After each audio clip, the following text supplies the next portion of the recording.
một khăn môn thua mày tới thua mày ba tờ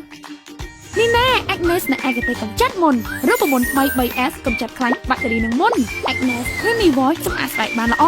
Agnes Sealing Gel ព្យាបាលមុននិងប្រឆាំងបាក់តេរីយ៉ាងមានប្រសិទ្ធភាពលាឲ្យមុនដែល Agnes មានបញ្ហាគ្មានមុខគ្មានបារម្ភលាឲ្យមុខ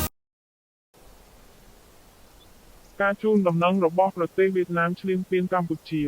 សូមជម្រាបចេញពីតំបន់នៅជិតព្រំដែនវៀតណាមកងទ័ពគឺនៅត្រង់នេះពេលជម្រាបចេញនៅប្រជាជនព័ត៌មានបន្ថែមនឹងយូរប៉ុន្មាន